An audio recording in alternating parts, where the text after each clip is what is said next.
state with the largest coastline of India, Gujarat. It's said that no town here is more than 100 miles away from the sea. And this week, I am soaking up the sun on my journey from Bhavnagar to the Union Territory of Diu.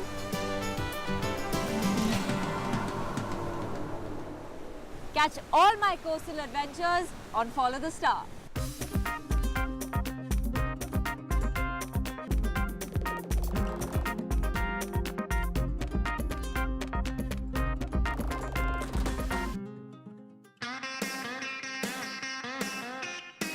Gujarat accounts for 22% of the country's coast and is bound by the Arabian Sea.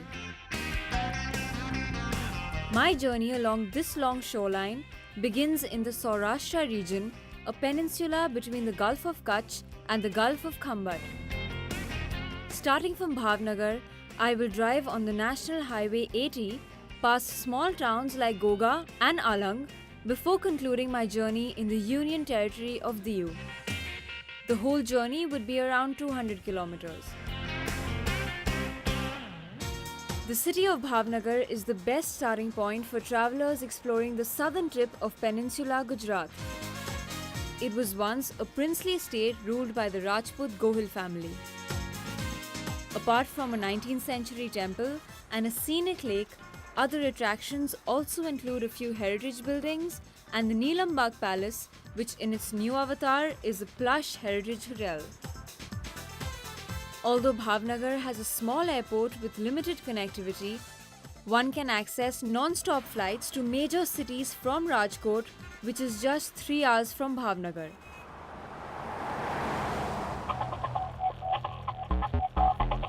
I might have made it to Bhavnagar quite easily, but my road journey was only just beginning. Given the luxury of good roads in Gujarat, I took the liberty of having the swanky Mercedes S-Class as my car of choice. This luxury sedan adds more than just a touch of comfort to road travel. All the seats provide an automated lumbar support that corrects poor posture and decreases fatigue during long hauls. Passengers can also enjoy a multi-mode massage system in the car. As far as the driver is concerned, the S-Class has several assistance systems, one of them being a sensor camera that offers a 360-degree view of the car during parking. This all-in-one car made me feel well-equipped and I was quite revved up about hitting the road. A lot of the coastal areas of Gujarat are steeped in rich history, as this is where trade flourished back in the ancient times. I was heading to explore the past of Ghogha, a small town 20 kilometers from Bhavnagar. The road that turned away from NH 80 and led up to the town was a well-maintained 2-lane road, and it didn't take me very long to find my way. The town itself was more of a village, and one would never realize that it was historically important.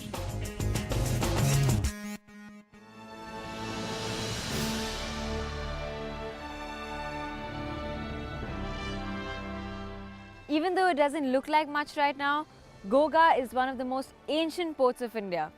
People say that it goes back to the times of the Mauryan dynasty and Alexander the Great.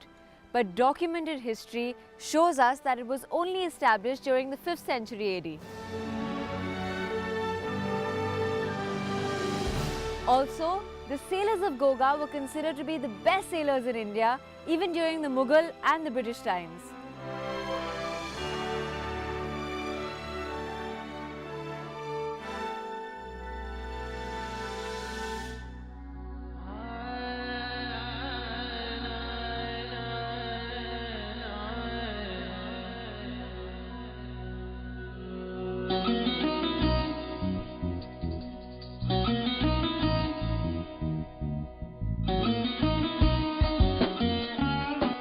Aside from it being an ancient port, Ghogha is also home to one of the oldest mosques in the country. The Juni Masjid was supposedly built by Arab traders in the 7th century during the time of Prophet Muhammad himself. It is considered to be one of the oldest mosques in the country.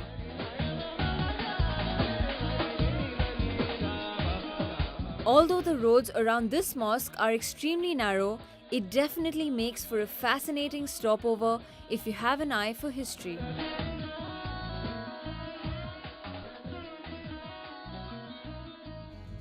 After Ghogha, there is quite a bit of traffic on the road. Combined with frequent speed breakers on the road, the drive is not that smooth as one would have wanted it. However, the quality of the road was nothing to complain about and was excellent consistently. My next pit stop is Alang. Alang is famous for being one of the biggest shipbreaking centers in the world and is also known as the graveyard of ships. Visiting a shipbreaking yard in Gujarat might not be a popular tourist activity, but you've got to visit one to know what it's worth. Alang, a small town in the Bhavnagar district, might seem remote at first, but little known is the fact that the world's most powerful ships are dismantled here. Once a ship finishes its shelf life, it's sent to Alang.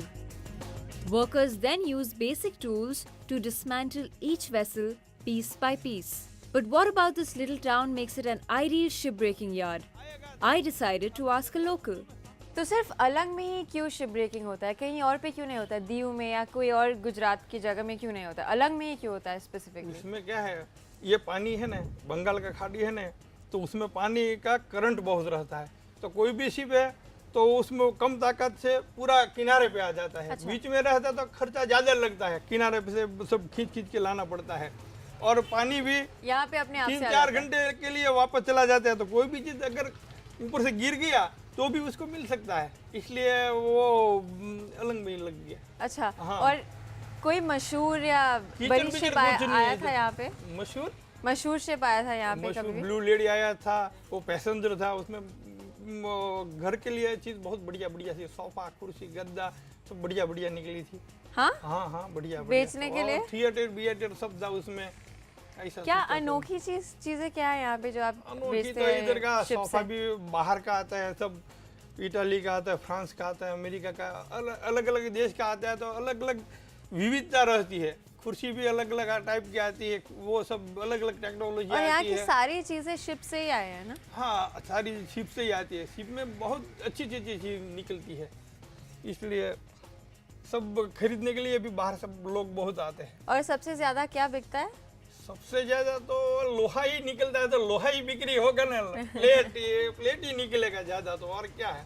ये घर का सामान भी कुछ निकलता है, गद्दा निकलता है, ये निकलता है, फर्नीचर निकलता है, ये क्रॉकरी सब निकलता है, रस्सा बच्चा सब निकलता है, ये सब बहुत लोगों का रोजी चल रहा है इधर।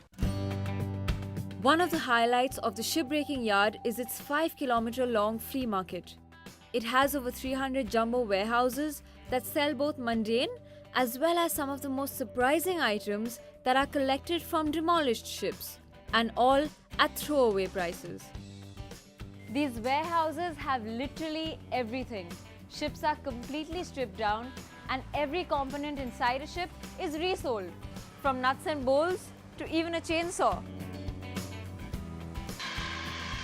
It really was astonishing because one could find anything between furniture, old crockery, as well as washing machines. And if one wished, one could even pick up a couple of lifeboats at throwaway prices. This flea market was certainly an ideal place for treasure hunting. In fact, Alang itself came to me as quite a pleasant surprise. Coming up, I finally reached my much-awaited destination, the Union Territory of Diu, and see one of the most dramatic coastlines in India. Stay tuned to follow the star.